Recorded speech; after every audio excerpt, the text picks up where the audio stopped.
Peace. How's it going, Patrick? Conservative Rap. And let's get into the financial and geopolitical news. People are waking up to the money laundering.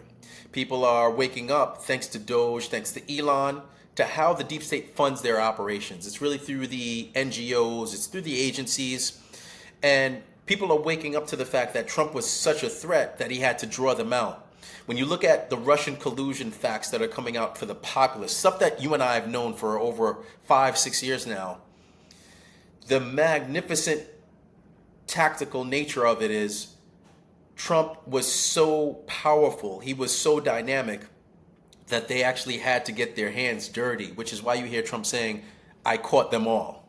So let's get into some specifics on fake news counterpoints and other things happening, and you tell me what you think in the comments below. I'm going to share from X, and let's take a look at Eric Doherty. Wow, it's just been revealed that despite President Trump's tariffs, a whopping 82% of S&P 500 companies, 82%, that's 4/5, greater than 4/5, beat their quarterly earnings estimates, the highest rate in 4 years. Imagine that. Stunning. The experts keep getting it wrong. Here's a look at earnings expectations. What a chart this is. It's been a very strong quarter despite tariff uncertainty, with 82% of S&P 500 companies beating estimates so far. That's the highest rate since 2021. Here's a look at earnings expectations. And again, just clipping that, it's something we've been covering on this channel for quite a little bit of time.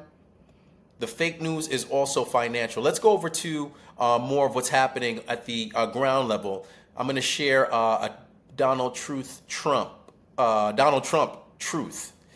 Crime in Washington, D.C. is totally out of control. Local youths and gang members, some only 14, 15, and 16 years old, are randomly attacking, mugging, maiming, and shooting innocent citizens, at the same time knowing that they'll be almost immediately released. They're not afraid of law enforcement because they know nothing ever happens to them. But it's going to happen now. The law in D.C. must change to prosecute these minors as adults, amen, and lock them up for a long time, starting at age 14. I agree. The most recent victim, as you may know, the Doge guy, Big Balls, was beaten mercilessly by local thugs.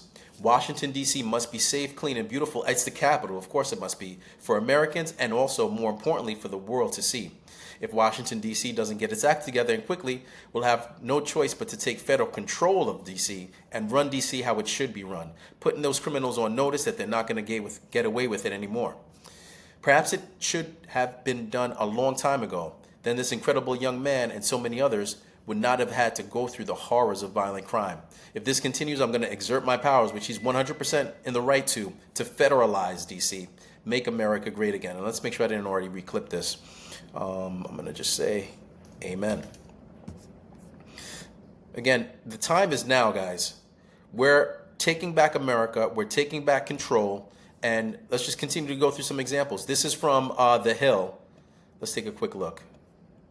President Vance hosting a gathering this evening to talk about how to respond to the Epstein situation? Is he working on what? Is he hosting some kind of gathering of top advisors this evening to talk about how to respond to the Epstein situation? I don't know. I could ask you that question. I don't know of it, but I think here's the man right here. I saw it reported today, and it's completely fake news. We're not meeting to talk about the Epstein situation, and I think the reporter who reported it needs to get better sources. Look, the whole thing is a hoax. It's put out by the Democrats because we've had the most successful 6 months in the history of our country, and that's just a way of trying to divert attention to something that's total bullshit. Okay? Amazing. It's wonderful to have a true American patriot at the forefront debunking their nonsense.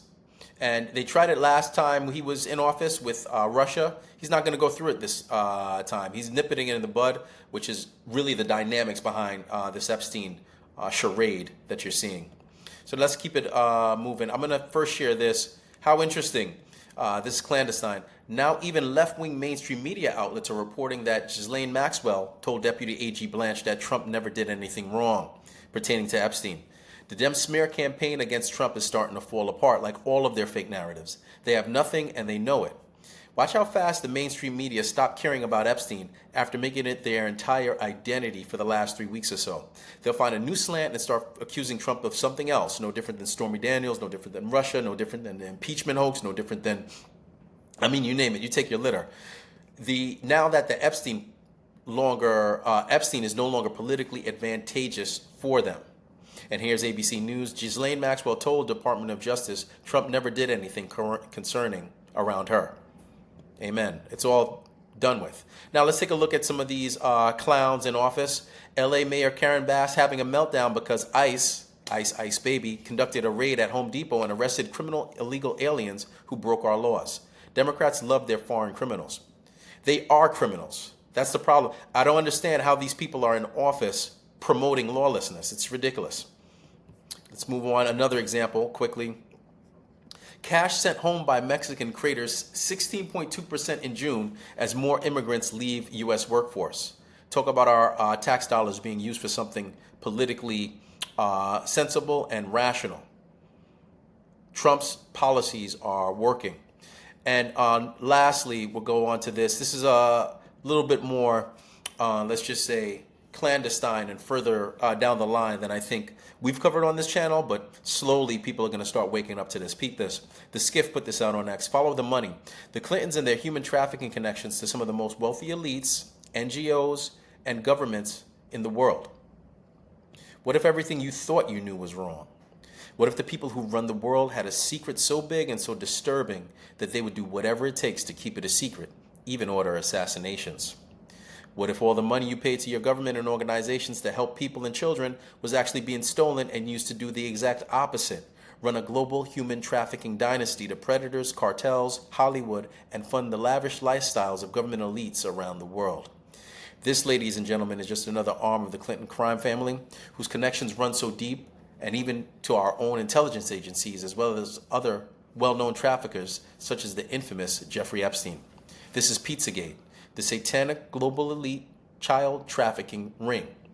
When it comes to protecting children as adults, it's our duty and our responsibility. We're all they have. These people have gotten away with this long enough, and it's time to end this vampire ball. I'm going to repost this. Again, the time is now. Everyone's waking up to what's happening. And if you think interesting information is starting to open the Overton window and hit the veil of the populace today, wait till after the midterms. What do you think? Feel free to like, comment, subscribe, share, and of course check me out at ConservativeRap.com for more. Peace and take care.